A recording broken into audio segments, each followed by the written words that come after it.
Bonjour à tous, je vous invite à vous abonner à cette chaîne, à aimer, à partager, à commenter ces vidéos, c'est très important. C'est une manière de nous soutenir. Merci à vous tous. Bonjour Sophie Mageran. Bonjour Corentin. Alors Sophie Mageran, vous êtes directrice de l'agence Odeya. On rappelle, quelle est l'agence Odeya ? Odeya est une agence de voyage et de pèlerinage. Nous sommes une agence engagée, comme on peut dire, puisqu'il faut s'engager aujourd'hui à tous les niveaux. En tout cas, nous, notre leitmotiv, c'est vraiment de défendre par nos voyages notre culture, notre civilisation, notre identité. Pour défendre, il faut aimer ce que l'on défend, et pour aimer, il faut connaître. Donc, on cherche à faire connaître notre civilisation française, européenne au sens large, et notre culture judéo-chrétienne, bien sûr. Et aujourd'hui, vous nous présentez donc ce voyage du 11 janvier au 14 janvier à Madrid, Madrid la Splendide. Alors pourquoi Madrid ? Alors Madrid est une cité finalement assez peu connue, qui est la capitale bien sûr de l'Espagne. C'est un voyage qu'on a organisé et qu'on a monté, comme on dit dans le jargon du tourisme, avec Virginie Foutel, qui est conférencière, guide conférencier, qui accompagnera ce voyage, donc vous l'avez dit, du 11 au 14 janvier. Alors j'entends certains de dire, mais quelle idée d'aller à Madrid en janvier. C'est vrai que Madrid est sur un plateau, en altitude, la nuit il peut faire très froid, ce qui est vrai, mais en janvier, on peut être surpris de pouvoir s'attabler à des tables en plein soleil, en extérieur, et de profiter finalement de journées radieuses avant la tombée de la nuit. Donc ce n'est pas le pire des mois de l'année finalement pour découvrir Madrid. Et Madrid est une ville qui mérite le détour, qui mérite de s'y attarder 4 jours comme nous le proposons. C'est une ville exubérante, pleine de charme, extrêmement animée. Et outre ces musées, ces palais, ces nombreux parcs, vous découvrirez des recoins historiques cachés. C'est une capitale aussi à taille humaine, et puis c'est une capitale où il fait bon vivre et où il n'y a pas d'insécurité, Corentin. Et ça fait toujours du bien en vacances. Et vous partez avec donc Virginie Foutel. Oui, Virginie Foutel, qui accompagne bon nombre de nos voyages, qui est une conférencière de talent, qui accompagne depuis des années. Elle est, non pas seulement pour Odeya, ça fait plus de 20 ans qu'elle exerce ce métier, et donc elle a une grande culture. Elle est très appréciée d'ailleurs de nos voyageurs. Une joie de vivre aussi, qui est assez extraordinaire, et puis une culture immense qu'elle sait partager et mettre à la portée de tous. Ça, c'est quand même une grande qualité, parce que savoir partager, savoir être pédagogue, c'est important. Madrid, c'est la princesse des Espagnes, comme disait Alfred Musset. Il y a un très joli extrait d'un poème concernant Madrid par Alfred de Musset. Je ne résiste pas à l'envie de vous le lire, non pas de le réciter. Madrid, princesse des Espagnes, il court par tes mille campagnes, bien des yeux bleus, bien des yeux noirs. La blanche ville aux sérénades, il passe par tes promenades, bien des petits pieds tous les soirs. Madrid, quand tes taureaux bondissent, bien des mains blanches applaudissent, bien des écharpes sont en jeu. Par tes belles nuits étoilées, bien des sonoras longs voilés descendent tes escaliers bleus. Voilà, donc Alfred de Musset qui avait été charmé par Madrid, et Madrid que l'on découvrira donc en 4 jours. Bien sûr, en arrivant, il faut faire un tour de ville pour prendre le pouls et découvrir la place Christophe Colomb, la place des Cybèles, la Puerta de Alcalá. L'ancienne porte de la ville construite sous Charles III. Et puis, on visitera la splendide et immense cathédrale de l'Almudena, dans laquelle d'ailleurs se situe un musée qui a pour mission de conserver et de témoigner de l'histoire du diocèse de Madrid. Donc, beaucoup d'objets religieux, artistiques aussi, qui viennent de l'ancienne paroisse de la cathédrale. Vous visiterez le Palais Royal de Madrid, résidence officielle du roi d'Espagne. Son architecture, figurez-vous, est inspirée de celle du Louvre parisien, et le palais a été construit sur les ruines d'un château du 9e siècle, donc une ville qui a quand même une histoire très ancienne. Le palais dispose de plus de 3000 pièces. Alors rassurez-vous, nous ne visiterons pas les 3000 pièces. Et on peut visiter le palais, mais le roi habite dans le palais. C'est la résidence officielle de la maison royale d'Espagne. Ils habitent une partie, mais peut-être pas en permanence. D'accord. Voilà. Et puis, bien sûr, le groupe visitera, découvrira le palais de Leiria. là où l'impératrice Eugénie est décédée, figurez-vous, en 1920, l'impératrice Eugénie, qui était l'épouse de Napoléon III, et qui était espagnole. On poursuivra avec le monastère royal des Carmes déchaussés, fondé par Anne d'Autriche. Donc vous voyez, ce sont tous les grands noms de l'histoire finalement européenne, fondé par Anne d'Autriche en 1559 dans le palais de ses parents, Charles Quint et Isabelle du Portugal.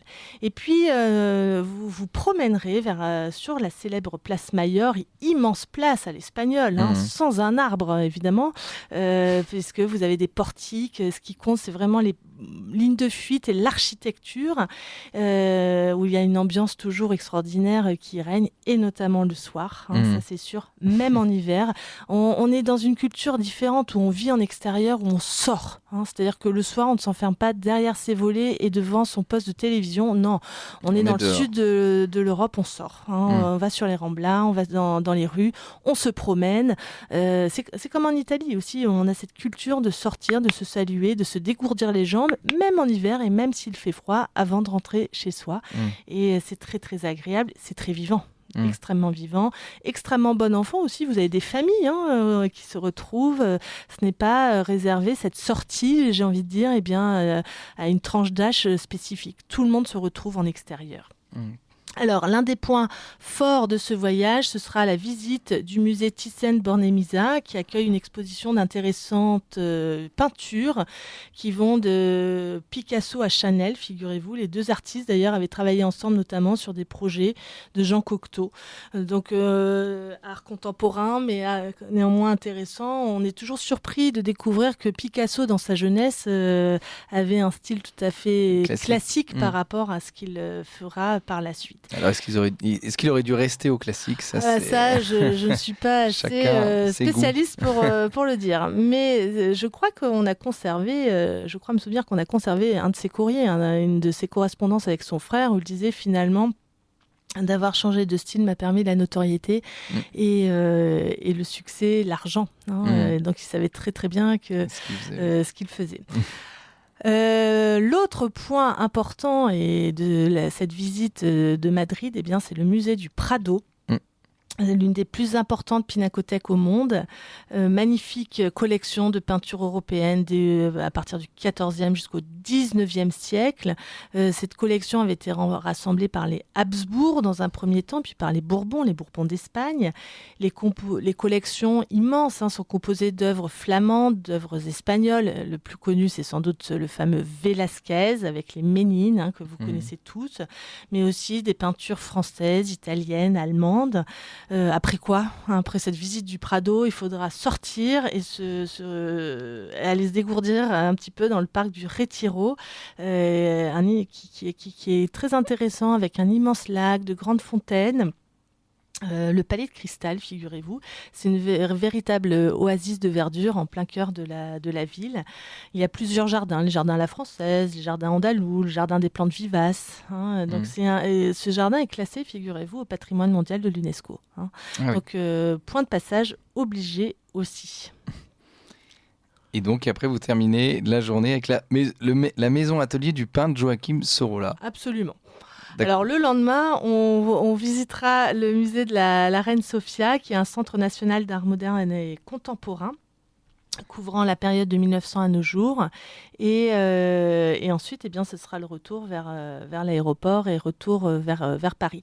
Alors, j'en profite pour dire à tous nos auditeurs qu'effectivement, Odeia propose des départs et des voyages qui tous partent de Paris. Néanmoins, quand c'est possible et quand les horaires d'avion le permettent, on peut tout à fait prévoir un vol au départ de province. Si certains veulent partir de Bordeaux, de Toulouse, de Marseille, de Lyon, etc., il y a des vols vers Madrid et on peut tout à fait leur proposer d'éviter de passer par Paris, ce qui engendre des frais, ce qui est plus notamment long. Les gens au sud de la France. La veille, etc. Donc ça, n'hésitez pas à nous demander. On peut vous aiguiller, on peut trouver la meilleure solution pour vous éviter de passer par la capitale. Voilà, nous sommes pour la décentralisation chez Odeia.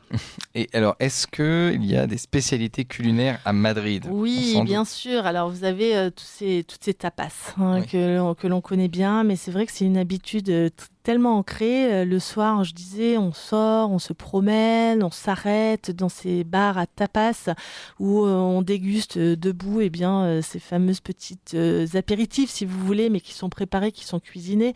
Il y a tout un panel extraordinaire. L'Espagne est riche d'une gastronomie, d'une cuisine, de produits aussi, de bons produits. Ça tourne essentiellement autour du jambon, de la cochonaille, on dirait chez nous en France, mais d'excellente qualité. Vous avez également ces sortes d'omelettes assez épaisses, qui sont très goûteuses. Vous avez aussi des tapas qui tournent autour des fruits de mer, justement. L'Espagne est entourée par la mer Méditerranée, mais aussi l'océan Atlantique, et donc vous avez des influences de ces deux mers. Donc oui, c'est vraiment les grandes spécialités, les points de passage obligés. Il faut découvrir cette ambiance. C'est très agréable, c'est très très bon enfant. Et encore une fois, en janvier, où il y a moins de touristes, où on est plus tranquille. C'est vrai, il y a moins de touristes. C'est l'occasion aussi de s'enfermer dans les musées. Vous avez vu, c'est un programme qui permet de découvrir de nombreux musées. On a peut-être moins envie au printemps ou en été d'être en extérieur. Là, c'est le mois de janvier. C'est le moment de visiter ces grands musées.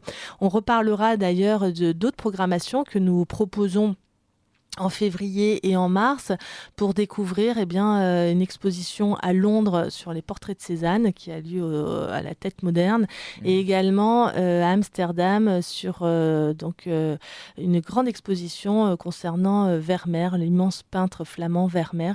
Là aussi, vous voyez, ce sont ces grandes expositions qui ont lieu dans des capitales européennes et les expositions, comme à Paris, ont lieu en hiver. Ça n'a pas lieu en été. Oui, bien chauffé. Enfin, alors on verra si on verra si c'est bien chauffé. Faudra. Si on pourra toujours se chauffer. Merci beaucoup Sophie Mageran. Donc on rappelle donc du 11 au 14 janvier avec Virginie Foutel pour découvrir Madrid. Et j'invite d'ailleurs les auditeurs, c'est un petit cri d'alerte entre guillemets, ne tardez pas à vous inscrire.